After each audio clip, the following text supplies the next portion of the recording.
Hello friend, मैं नीलेश कुमार आप लोगों का स्वागत करता हूं आपका अपना यूट्यूब चैनल सुपर मैथमेटिक्स पर। आज हम इलेक्ट्रोस्टैटिक्स का 11वां पार्ट लेकर आए हैं, जिसमें हम आप लोगों को बताने वाले हैं विद्युतीय बल और गुरुत्वाकर्षण बल के बीच समानता और अंतर, मतलब दोनों में क्या सिमिलरिटी है और दोनों में क्या डिफरेंस है। ठीक है, जैसा कि आप लोग जानते होंगे कि दो स्थिर आवेशों के बीच लगने वाले आकर्षण एवं प्रतिकर्षण बल को हम लोग क्या बोलते हैं, विद्युतीय बल बोलते हैं, जिसे इंग्लिश में इलेक्ट्रिक फोर्स कहा जाता है। और गुरुत्वाकर्षण बल पृथ्वी जिस बल से किसी वस्तु को अपनी ओर आकर्षित करती है, पृथ्वी जिस बल से किसी वस्तु को अपनी ओर आकर्षित करती है उस बल को गुरुत्वाकर्षण बल कहा जाता है। इसे कहने का मतलब है कि न्यूटन नामक वैज्ञानिक सन 1686 ईस्वी में यह प्रमाण दिए थे कि ब्रह्मांड में जितना भी वस्तु है, इस स्पेस में जितना भी वस्तु है, सभी वस्तुएं एक दूसरे पर बल लगाती है और सभी वस्तुएं एक दूसरे को अपनी ओर आकर्षित करती है। उस बल को गुरुत्वाकर्षण बल कहा जाता है। और विद्युतीय बल तो आप लोग जानते ही हैं कि दो स्थिर आवेशों के बीच लगने वाले आकर्षण एवं प्रतिकर्षण बल को आकर्षण या प्रतिकर्षण बल, मतलब आकर्षण या प्रतिकर्षण बल को हम लोग क्या बोलते हैं, विद्युतीय बल।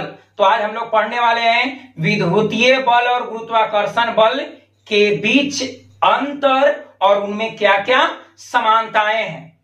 ठीक है, गुरुत्वाकर्षण बल का खोज कौन किए थे, न्यूटन, कब 1686 ईस्वी में। और जो कूलॉम के जो नियम है उस पर विद्युतीय बल का उत्पत्ति हुआ, मतलब विद्युतीय बल के संबंध में ही कूलॉम नामक वैज्ञानिक एक नियम दिए थे, जिसे हम लोग कहे थे कूलॉम के नियम। वो कब दिए थे, 1785। ये सब हम आपको बता चुके हैं। आज हम लोग पढ़ते हैं, सबसे पहले हम लोग पढ़ते हैं विद्युतीय बल और गुरुत्वाकर्षण बल के बीच क्या क्या समानताएं हैं। ठीक है, तो देखिए ऊपर, मतलब स्क्रीन पर लिखा हुआ है ऊपर, विद्युतीय बल और गुरुत्वाकर्षण बल, मतलब इस तरफ है विद्युतीय बल और इस तरफ क्या है, गुरुत्वाकर्षण बल। दोनों में सबसे पहले हम लोग समानता पढ़ते हैं, क्या क्या दोनों में सिमिलरिटी है, मतलब क्या क्या दोनों में समानता है। ठीक है, तो पहला कहता है कि जो विद्युतीय बल है यह रेखाओं के अनुदिश लगता है। ठीक है, विद्युतीय बल जिसे कि हम लोग जानते हैं दो आवेशों के बीच लगने वाले, तो दो आवेशों का जो सेंटर होगा, एक मतलब Q1 का सेंटर और Q2 का सेंटर, दोनों को मिलाने वाली जो रेखा होगा उसी के अनुदिश लगता है कौन बल, विद्युतीय बल। और गुरुत्वाकर्षण बल भी रेखाओं के अनुदिश लगता है, मतलब ये दोनों में समानता है। यह भी रेखाओं के अनुदिश लगता है और यह भी रेखाओं के अनुदिश ही लगता है। कौन बल, गुरुत्वाकर्षण बल और विद्युतीय बल। विद्युतीय बल और गुरुत्वाकर्षण बल दोनों रेखाओं के अनुदिश लगता है, इसलिए उनके बीच लगने वाले बल को हम लोग केंद्रीय बल भी कहते हैं। कौन बल कहते हैं, केंद्रीय बल, जिसे इंग्लिश में क्या कहते हैं, सेंट्रल फोर्स। ठीक है, तो विद्युतीय बल रेखाओं के अनुदिश लगता है, गुरुत्वाकर्षण बल भी रेखाओं के अनुदिश लगता है। और दूसरा है कि विद्युतीय बल दूरी पर निर्भर करता है। जैसे कि आप लोग को हम बताए थे Fe बराबर 1/4πε0 Q1 Q2 बटे कितना, r², मतलब r जो विद्युतीय बल है दो आवेशों के बीच के दूरी के वर्ग के व्युत्क्रमानुपाती होता है। मतलब दूरी बढ़ाएंगे तो बल घटेगा, घटाएंगे तो क्या होगा, बढ़ेगा। इससे स्पष्ट हुआ कि विद्युतीय बल भी दूरी पर निर्भर करता है। और गुरुत्वाकर्षण बल बराबर 11th क्लास में आप लोग पढ़े थे Fg ग्रेविटेशनल फोर्स बराबर G m1m2 बटे कितना, r², जहां G हो गया सार्वत्रिक गुरुत्वाकर्षण नियतांक। सार्वत्रिक गुरुत्वाकर्षण नियतांक जिसका मान होता है, बड़ी जी का मान, छोटी जी का मान बताए थे। छोटी जी का मान कितना होता है, 9.8 मीटर प्रति सेकेंड स्क्वायर, जिसको हम लोग गुरुत्वीय त्वरण कहते हैं। और बड़ी जी का मान जिसे हम लोग क्या कहते हैं, सार्वत्रिक गुरुत्वाकर्षण नियतांक, ग्रेविटेशनल कांस्टेंट। जी का मान कितना होता है, 6.673 गुने 10⁻⁻11 न्यूटन मीटर स्क्वायर प्रति केजी स्क्वायर। फिर से छोटी जी का मान कितना होता है, 9.8 मीटर प्रति सेकेंड स्क्वायर, और बड़ी जी का मान होता है 6.673 गुने 10⁻⁻11 न्यूटन मीटर स्क्वायर प्रति केजी स्क्वायर। तो देख रहे हैं कि जो ग्रेविटेशनल फोर्स है यह दूरी के वर्ग के व्युत्क्रमानुपाती है। मतलब दूरी बढ़ाएंगे तो ये घटेगा, घटाएंगे तो बढ़ेगा। मतलब दो वस्तु को अगर पास पास रख दिया जाए तो गुरुत्वाकर्षण बल भी अधिक लगेगा और विद्युतीय बल भी अधिक लगेगा, लेकिन दोनों के बीच की अगर दूरी बढ़ा दिया जाए तो गुरुत्वाकर्षण बल भी कम जाएगा और विद्युतीय बल भी कम जाएगा। यानी कहने का मतलब है कि जो गुरुत्वाकर्षण बल और विद्युतीय बल दोनों दूरी पर निर्भर करता है। और किस प्रकार निर्भर करेगा? यह दूरी के वर्ग के व्युत्क्रमानुपाती होता है, और गुरुत्वाकर्षण बल भी दूरी के वर्ग के व्युत्क्रमानुपाती होता है। हालांकि जो विद्युतीय बल है यह दो आवेशों के बीच लगता है और यह दो पिंडों के बीच लगता है। जैसे मान लिए कि एक का द्रव्यमान है m1 और एक का द्रव्यमान है m2। एक पिंड है जिसका द्रव्यमान है m1 और दूसरा पिंड है जिसका द्रव्यमान है m2। दोनों के बीच की दूरी क्या है? r है। दोनों के बीच की दूरी क्या है? r है। तो जो गुरुत्वाकर्षण जो बल रहेगा, मतलब a इसको आकर्षित करेगा, a वस्तु इसको आकर्षित करेगा, मतलब दोनों एक दूसरे को आकर्षित करेगा। तो जो गुरुत्वाकर्षण बल जो है यह दोनों के बीच के दूरी के वर्ग के व्युत्क्रमानुपाती होता है। ठीक है। पहला क्या पढ़े? जो विद्युतीय बल है यह रेखाओं के अनुदिश लगता है, गुरुत्वाकर्षण बल भी रेखाओं के अनुदिश लगता है। ठीक है। मतलब जिस रेखा में रहेगा उसी रेखा के अनुदिश गुरुत्वाकर्षण बल भी लगता है और विद्युतीय बल भी लगता है। ठीक है। दूसरा, विद्युतीय बल जो है दूरी पर निर्भर करता है, गुरुत्वाकर्षण बल भी दूरी पर निर्भर करता है। और तीसरा है जो विद्युतीय बल है यह दूरी के वर्ग के व्युत्क्रमानुपाती होता है, और इस तरह भी गुरुत्वाकर्षण बल भी दूरी के वर्ग के व्युत्क्रमानुपाती होता है। यह दो पिंडों के बीच की दूरी के वर्ग के व्युत्क्रमानुपाती होता है, और यह दो स्थिर आवेशों के बीच के दूरी के वर्ग के व्युत्क्रमानुपाती होता है। लेकिन यह भी दूरी पर निर्भर करता है, यह भी दूरी पर निर्भर करता है। ठीक है। अब विद्युतीय बल का चौथा कहता है कि यह न्यूटन के गति के तृतीय नियम का पालन करता है। कहने का मतलब है कि जब दो सजातीय आवेश या दो विजातीय आवेश रख दे, अगर सजातीय रखेंगे तो सिंपल सी बात है कि सजातीय आवेशों में प्रतिकर्षण होगा और विजातीय आवेशों में क्या होता है? आकर्षण होता है। तो जो आकर्षण या प्रतिकर्षण बल है यह दोनों वस्तु एक दूसरे को आकर्षित या प्रतिकर्षित करती है। जैसे कि हम समझाए थे, यहां पर मान लिए कि Q1 चार्ज है, ये हो गया Q2 चार्ज हो गया, ये भी है प्लस में, ये भी क्या है प्लस में, तो ये इसको रेपेल उस साइड कर देगा और ये इसको रेपेल इस तरफ कर देगा। मतलब दोनों एक दूसरे पर बल लगा देगा। जो बल का परिमाण समान किंतु दिशा क्या होगा? विपरीत होगा।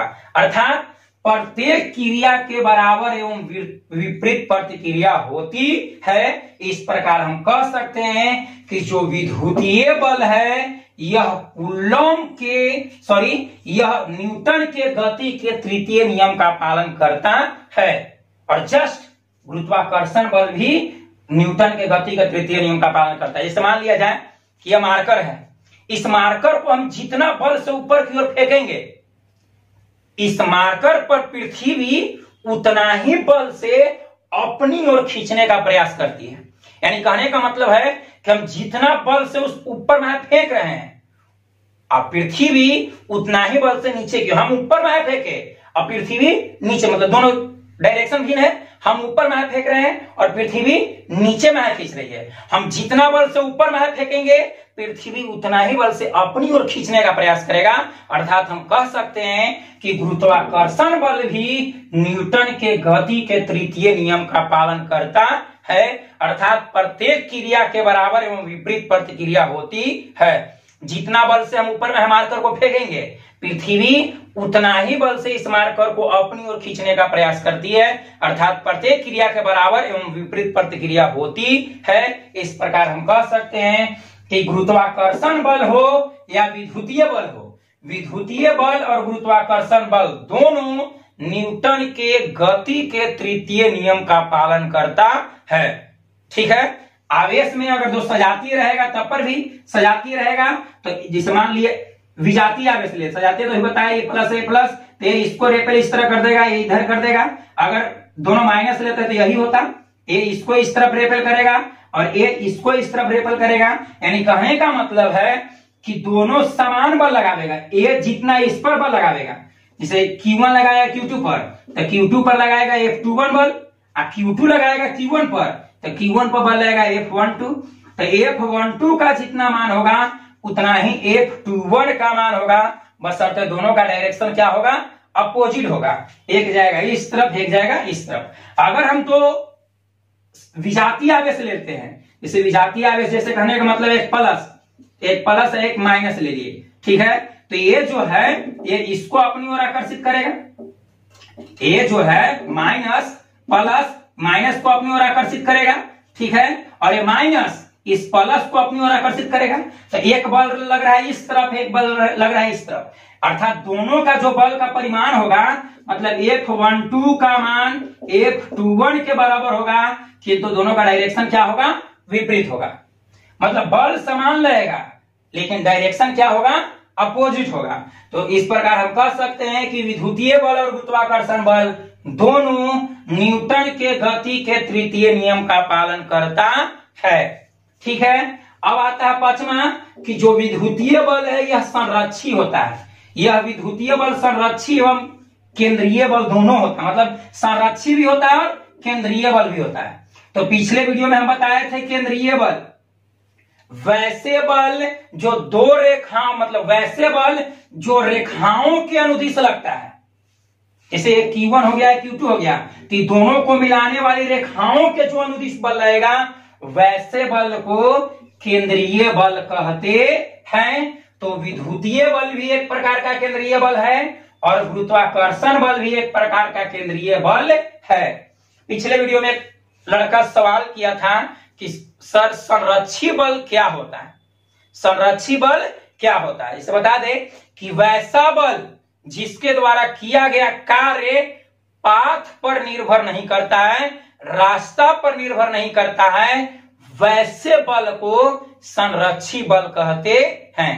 फिर से एक बार सुनते हैं, कहता है कि वैसे बल जिसके द्वारा किया गया कार्य रास्ता पर निर्भर नहीं करता है, ठीक है, तो वैसे बल को संरक्षी बल कहा जाता है। जैसे ध्यान इधर समझते हैं, समान लिया जाए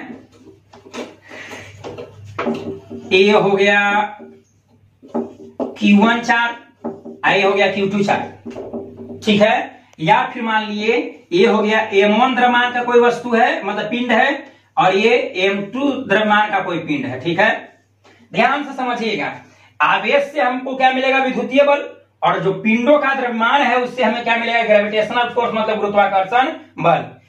तो अगर हम इस तरह से बल लगाएं, मतलब रेखा के अनुदिश बल लगाएं, रेखा के क्या लगाएं, अनुदिश बल लगाएं, या फिर इस तरह से इसे कहने का मतलब है कि इस यहां से यहां तक जाने में जो चार्ज होगा, और इस तरह से ऐसे, जैसे मान लिया कि ये हो गया R1, ये हो गया R2, इस तरह से मान लिया ये हो गया R3, या फिर बड़ी सा रास्ता ले सकते हैं, ठीक है।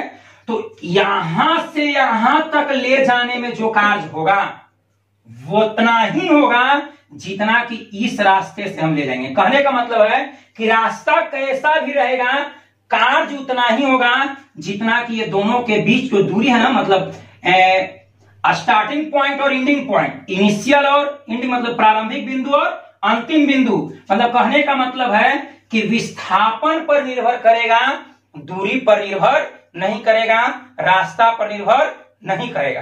अर्थात कहने का मतलब है कि इस रास्ता से भी जाएगा तो उतना ही कार्य होगा जितना कि इस रास्ता से होगा और इस रास्ता से होगा। मतलब कहने का मतलब है कि इस रास्ता से जाए, चाहे इस रास्ता से जाए, चाहे इस रास्ता से जाए, तीनों रास्ता से जाने पर अगर किसी बल द्वारा किया गया कार्य का परिमाण समान रहे, मतलब रास्ता पर निर्भर न करे कि हम ऐसे जा रहे हैं, चाहे ऐसे जा रहे हैं, चाहे ऐसे जा रहे हैं, नहीं, रास्ता पर निर्भर नहीं करे, ठीक है, तो वैसे बल को संरक्षी बल कहा जाता है। फिर से समझते हैं, कहने का मतलब है कि वैसा बल जिसके द्वारा किया गया कार्य रास्ता पर निर्भर नहीं करता है, पाथ पर निर्भर नहीं करता है, तो वैसे बल को संरक्षी बल कहा जाता है।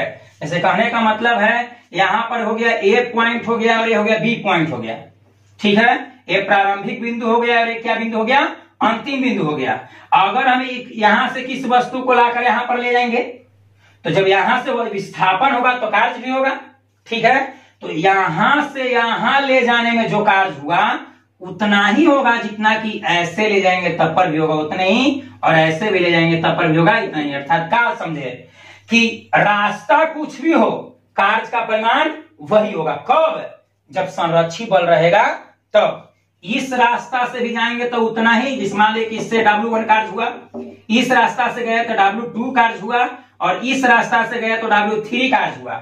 मतलब कहने का मतलब है कि यदि W1 बराबर W2 बराबर W3, मतलब W कार्य हो गया, पहला कार्य पहला रास्ता से जितना कार्य हुआ उतना ही कार्य दूसरा रास्ता से हुआ, उतना ही कार्य तीसरा रास्ता से हुआ। तो इस प्रकार कह सकते हैं कि जो बल उस पर अप्लाई होगा वह कंजर्वेटिव फोर्स होगा, अर्थात संरक्षी बल होगा।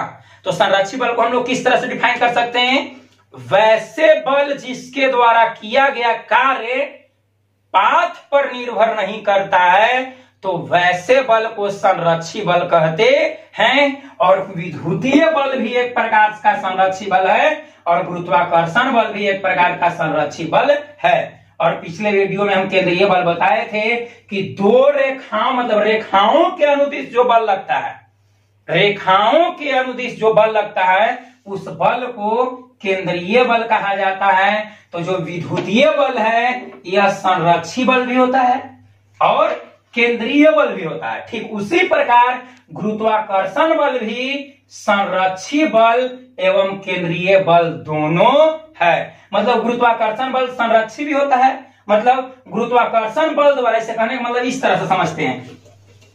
ये मान लिए कि धरती है, पृथ्वी जिसको अर्थ बोलते हैं, और यहाँ पर कोई पिंड है, ए पिंड है जिसका द्रव्यमान m1 है, ठीक है।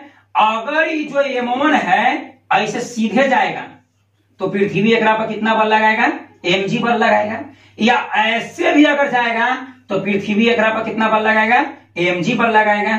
या ऐसे जाएगा तब पर भी पृथ्वी एकरा पर कितना बल लगाएगा, mg लगाएगा। मतलब किया गया कार्य क्या होगा, mg होगा, ठीक है। मतलब mg बल लगा रहा है, तो समान बल लगेगा तो कार्य भी क्या होगा, समान ही लगेगा। या फिर कहने का मतलब है इस तरह से अगर लगा, इस तरह से, तो इस पर भी mg बल ही लगाएगा, ठीक है। अब यहां पर हम देख रहे हैं विस्थापन। तो विस्थापन प्रारंभिक से अंतिम कार्य का क्या है, बल और विस्थापन के गुणनफल को हम लोग क्या बोलते हैं, कार्य कहते हैं। तो बल तो समान लगा और विस्थापन तो चाहे ऐसे जाए, चाहे ऐसे जाए, चाहे ऐसे जाए, चाहे ऐसे जाए, मतलब प्रारंभिक बिंदु से अंतिम बिंदु को पहुंचेंगे। तो प्रारंभिक बिंदु से और अंतिम बिंदु के बीच की जो दूरी होती है उसी को हम लोग क्या बोलते हैं, विस्थापन बोलते हैं। तो ऐसे जाएंगे तब पर भी कार्य उतना ही होगा जितना कि ऐसे, मतलब इससे अगर W1 हुआ तो इससे W2, इससे W3 और इससे W4 हुआ, तो हम कह सकते हैं कि अगर जो गुरुत्वाकर्षण बल संरक्षी बल है तो संरक्षी बल द्वारा W1, W2, W3 और W4 का मान क्या होगा, बराबर होगा, ठीक है। मतलब अगर इस तरह से मान लीजिए यहाँ पर ये हो गया पृथ्वी और ऊपर से ऐसे वहां बल लगा, यहाँ पर mg बल लगा, ऐसे जाएगा तो mg ही लगेगा, ऐसे जाएगा तो mg ही लगेगा, ठीक है। और इस तरह से भी जाएगा, चाहे ऐसे भी जाएगा तो mg बल ही लगाएगा। तो कहने का मतलब है कि रास्ता कुछ भी रहे, किसी भी रास्ता से ऐसे बल लगे, चाहे ऐसे, चाहे ऐसे, सीधा लगे चाहे ऐसे लगे, ठीक है, कार्य का परिमाण क्या होगा, सभी कंडीशन में एक समान होगा। कब, जब संरक्षी बल रहेगा तब। अर्थात वैसे बल जिसके द्वारा किए गए कार्य का परिमाण रास्ता पर निर्भर नहीं करता है, पाथ पर निर्भर नहीं करता है, तो ऐसे बल को संरक्षी बल कहा जाता है। तो गुरुत्वाकर्षण बल भी संरक्षी बल और केंद्रीय बल दोनों होता है। चलिए आगे चलते हैं। आकर्षण, विद्युतीय बल में आकर्षण होता है। हालांकि विद्युतीय बल में आकर्षण एवं प्रतिकर्षण दोनों होता है, लेकिन यहां पर हम समानता पढ़ रहे हैं। तो विद्युतीय बल में भी आकर्षण बल होता है और गुरुत्वाकर्षण बल में तो केवल आकर्षण होवे करता है। गुरुत्वाकर्षण बल में प्रतिकर्षण नहीं होता है, यह केवल वस्तुओं को आकर्षित करता है। तो गुरुत्वाकर्षण बल में भी आकर्षण बल होता है और विद्युतीय बल में भी आकर्षण बल होता है। तो ये दोनों में समानता है। ये दोनों में क्या है? समानता है कि इसमें भी आकर्षण होता है और इसमें भी आकर्षण होता है। भले अगर डिफरेंस कहेंगे तो इसमें आकर्षण और प्रतिकर्षण दोनों होता है, लेकिन इसमें केवल आकर्षण होता है। ठीक है, अंतर में होगा, लेकिन यहां पर हम समानता दर्शा रहे हैं। तो इसमें आकर्षण होता है, विद्युतीय बल में आकर्षण होता है ना, विद्युतीय बल में आकर्षण होता है और गुरुत्वाकर्षण बल में भी आकर्षण होता है। ठीक है, फिर से एक बार हम लोग देखते हैं विद्युतीय बल और गुरुत्वाकर्षण बल में समानताएं क्या क्या है। ठीक है, पहला है कि यह रेखाओं के अनुदिश लगता है। ठीक है, और इधर भी गुरुत्वाकर्षण बल भी रेखाओं के अनुदिश लगता है। दूसरा, यह दूरी पर निर्भर करता है, यह भी दूरी पर निर्भर करता है। तीसरा, यह दूरी के वर्ग के व्युत्क्रमानुपाती होता है। इधर भी गुरुत्वाकर्षण बल भी दो पिंडों के बीच की दूरी के वर्ग के व्युत्क्रमानुपाती होता है। यह भी दूरी के वर्ग के व्युत्क्रमानुपाती, यह भी दूरी के वर्ग के व्युत्क्रमानुपाती। यह भी न्यूटन के गति के तृतीय नियम का अनुसरण करेगा, पालन करेगा। और गुरुत्वाकर्षण बल भी न्यूटन के गति के तृतीय नियम का पालन करता है। कैसे करता है बताए? जितना बल से हम किसी वस्तु को ऊपर की ओर फेंकते हैं, पृथ्वी उतना ही बल से उस वस्तु को अपनी ओर खींचने का प्रयास करती है। ठीक है, अर्थात प्रत्येक क्रिया के बराबर किंतु विपरीत प्रतिक्रिया होता है। हम लगाते हैं ऊपर में है और पृथ्वी खींचता है नीचे की ओर। ठीक है, तो विद्युतीय बल भी न्यूटन के गति के तृतीय नियम का पालन करेगा और गुरुत्वाकर्षण बल भी न्यूटन के गति के तृतीय नियम का पालन करता है। यह बल भी मतलब विद्युतीय बल भी संरक्षी होता है और विद्युतीय बल केंद्रीय बल भी होता है। मतलब संरक्षी और केंद्रीय बल दोनों होता है। केंद्रीय बल वैसे बल जो रेखाओं के अनुदिश लगते हैं, तो रेखाओं के अनुदिश लगने वाले बल को केंद्रीय बल कहेंगे। और वैसे बल जिसके द्वारा किए गए कार्य का परिमाण पाथ पर निर्भर नहीं करता है, रास्ता पर निर्भर नहीं करता है, तो वैसे बल को संरक्षी बल कहते हैं। मतलब विद्युतीय बल संरक्षी बल और केंद्रीय बल दोनों होता है। गुरुत्वाकर्षण बल भी संरक्षी और केंद्रीय बल दोनों होता है। इसमें आकर्षण होता है, इसमें भी आकर्षण होता है। तो ये था क्या? समानता। इतना आप लोग नोट कीजिए। उसके बाद हम विद्युतीय बल और गुरुत्वाकर्षण बल में अंतर बताते हैं। ठीक है, इतना पहले नोट कीजिए। अब हम लोग विद्युतीय बल और गुरुत्वाकर्षण बल में अंतर पढ़ेंगे कि गुरुत्वाकर्षण बल और विद्युतीय बल में क्या अंतर होता है। इससे पहले में भी हम समानताएं पढ़े थे कि क्या क्या दोनों में सिमिलरिटी होता है, क्या क्या दोनों में समानता होता है। अब हम लोग पढ़ेंगे दोनों में डिफरेंस क्या क्या होता है, दोनों में अंतर क्या क्या होता है। ठीक है, मतलब विद्युतीय बल गुरुत्वाकर्षण बल से किस प्रकार भिन्न है।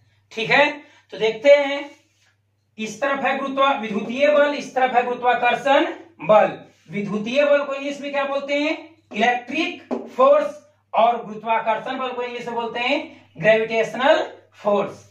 ठीक है, तो कहता है कि विद्युतीय बल आवेशों के परिमाण पर निर्भर करता है, जबकि गुरुत्वाकर्षण बल आवेशों के परिमाण पर निर्भर नहीं करता है। वह दो पिंड मतलब वह पिंडों के द्रव्यमानों पर निर्भर करता है। यानी कहने का मतलब है कि विद्युतीय बल आवेश पर निर्भर करता है और गुरुत्वाकर्षण बल द्रव्यमान पर निर्भर करता है।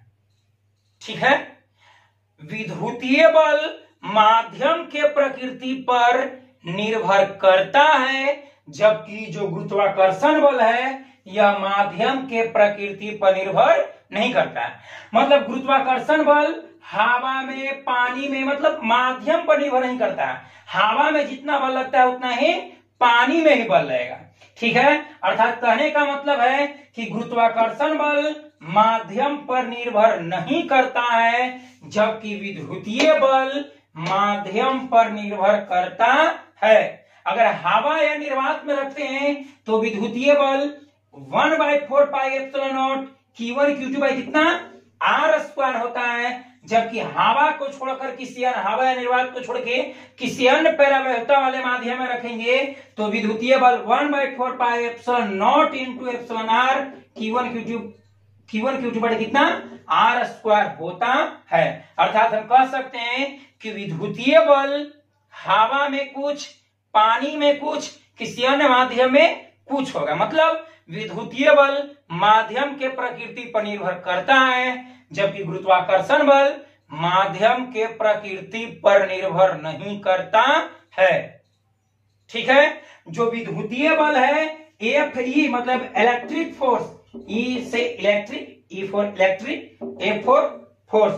इलेक्ट्रिक फोर्स का मान कितना होता है K Q1 Q2 बटे कितना R स्क्वायर होता है, जबकि ग्रेविटेशनल फोर्स Fg बराबर Gm1 M2 बटे कितना R स्क्वायर होता है, जिसमें G एक सार्वत्रिक गुरुत्वाकर्षण नियतांक है जिसका मान होता है 6.673 गुणे 10 के पावर -11 न्यूटन मीटर स्क्वायर प्रति केजी स्क्वायर।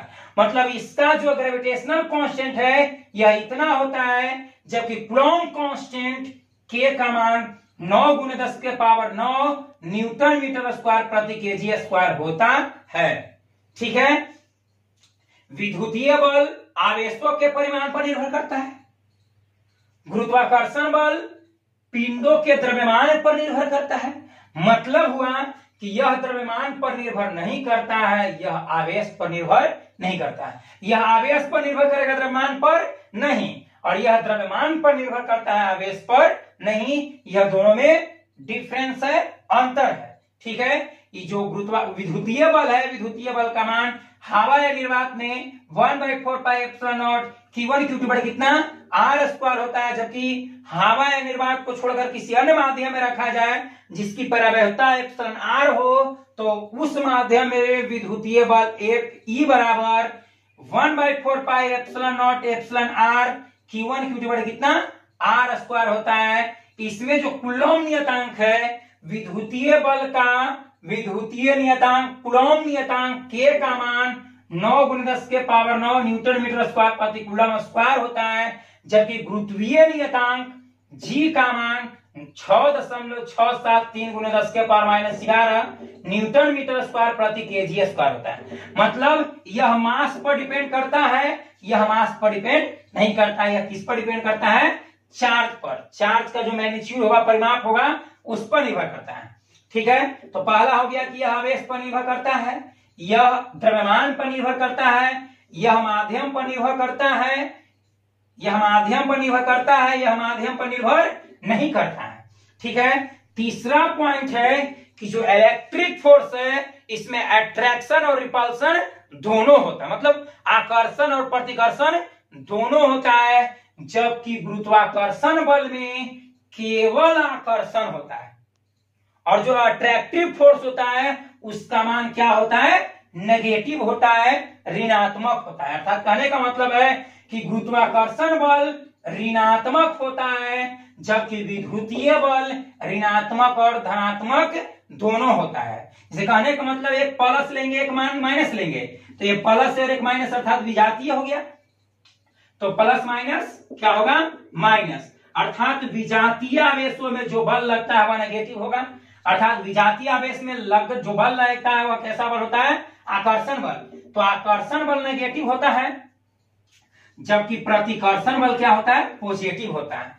तो जो इलेक्ट्रिक फोर्स है यह पॉजिटिव और नेगेटिव दोनों होता है, अर्थात धनात्मक और ऋणात्मक दोनों होता है, जबकि गुरुत्वाकर्षण बल में केवल आकर्षण होता है, यह केवल अपनी ओर आकर्षित करती है, मतलब किसी वस्तु को अपने से दूर नहीं करता है। कौन? पृथ्वी। यह हमेशा किसी वस्तु को अपनी ओर क्या करती है? आकर्षित करती है, खींचती है। अर्थात इसका जो आकर्षण बल होगा, मतलब जो गुरुत्वाकर्षण बल नेगेटिव होता है, अर्थात यह हमेशा क्या होता है?